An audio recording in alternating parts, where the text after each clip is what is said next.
Okay, welcome everybody. There was a little bit of an issue with buying this house, so my apologies for this being late. So let's just jump right into it. This iconic is pretty interesting. Let's start at the beginning. So it is clippable, but there's no real reason to clip it because the animation is so fast. Clipping it with my weapon buff, it really didn't do much of anything. And clipping it with Stoke Flames, which is the move that we have as fire, doesn't really give a boost in time or get you into the next ability. Actually, it just kind of stalled Stoke Flame, so I wouldn't really clip this. I would still use my fiery weapon, but I really wouldn't clip this because it doesn't really do much for animation time. The movement on this is fantastic in my opinion because it doesn't halt you in any type of animation. So in my opinion, that also means when you're moving, especially in BNE, when you're moving towards ads and things of that nature, as soon as you lock on, because the range is also great in this, as soon as you lock on, you'll be able to activate the ability and not pause, not stutter or judder in any animation. You just be able to flow and continuously move. So I think that's actually pretty great. Now,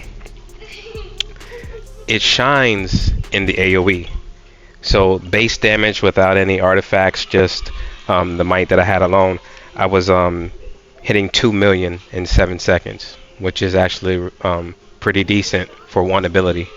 And then when I added just the 3 artifacts, Trans Candle and Omega, because typically most DPSs are running those 3 artifacts, you know, we went to almost 3 million. So again, that's a good amount of damage for one move in 7 seconds. Now, when you compare this to Spore Pod, there's a difference in the damage. Spore Pod overall does more damage than this iconic, but they're not equally comparable because Spore Pod damages you for 17 seconds and this only damages you for 7 seconds. So now, if you broke it down and did 10-second parsers and it was 10 seconds to 10 seconds, they're almost equal. Spore Pod edges it out by a couple 100,000. So if you're using this towards ads, potentially you could use this ability over Spore Pod, just simply because the animation is a little bit quicker and you don't have to worry about losing out ticks of damage.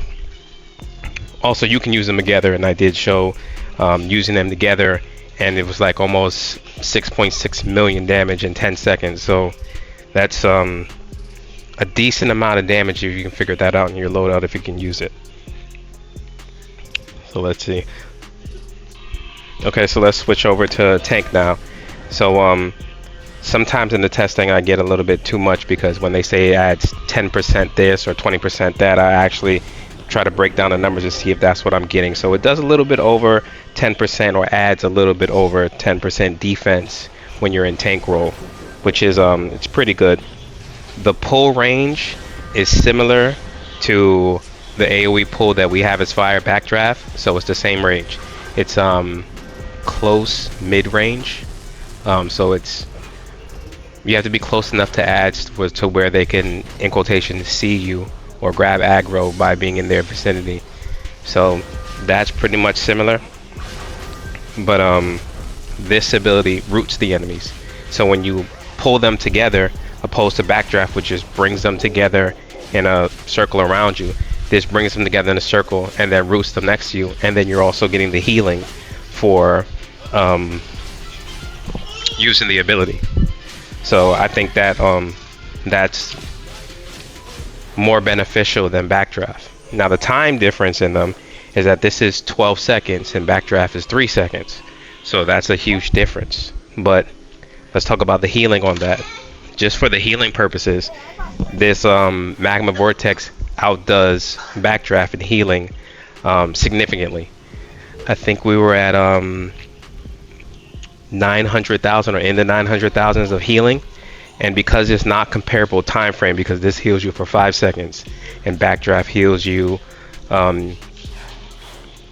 it doesn't heal you the same amount of time. So I had to do 2 backdrafts versus 3 backdrafts, and Doing 2 backdrafts, I wasn't able to get close to the amount of healing of 1 Magma Vortex.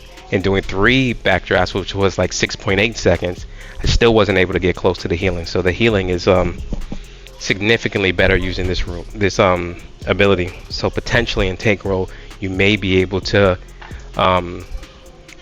switch out backdraft if you're fire and use this as your AOE pull, since it gives a lot of benefits. Also, when you activate the ability, the magma pool that comes on the floor, or the pizza as everyone's been calling it, you don't have to stay inside of the pizza to get the healing. As soon as you activate the move, you get the healing. And the healing is based on, or you're healed based on how much health you have missing. So the highest heal that I got just using the move with the crits was like I want to say 1.2 million. So just using that one ability, I was healed over half of my health, because I think I have 1.8 million health on my tank build. So I like that a lot, being fire, since we rely on heals. That's going to be very beneficial to tanking and moving around and doing a lot more. So I haven't got to really dive into it in the tank aspect of it, because I got it and just instantly with the testing, but definitely going to do more testing on it. But I like this ability. So let's see what else we have here. I mean, that's pretty much it. I think I touched on pretty much everything that I wanted to touch on the iconic. We'll go into a little bit more in depth in another video, comparing different iconics together and seeing what we can come up with. But ultimately, I think this is a move in the right direction for the devs. This is a power set that everyone can use. And if you missed out on Spore Pod, this is definitely a Spore Pod replacement. And in my opinion, this is better than Fear Bomb. So, or Scarecrow's Fear Bomb. Maybe I'm using the wrong name for it, but it's better than that ability also. So, hope this was helpful to everybody who watched it. Okay. This is definitely one that you're playing right now. I wouldn't miss out on, because we don't know if it'll come back or if they're going to do something different. So, I would suggest run the instances. Don't buy it out if you don't need to. Let people do a little bit more testing, see what happens. But ultimately, this is definitely one that you should get. Thanks everybody for watching. Hope this was helpful, and have a good one. Thanks everybody.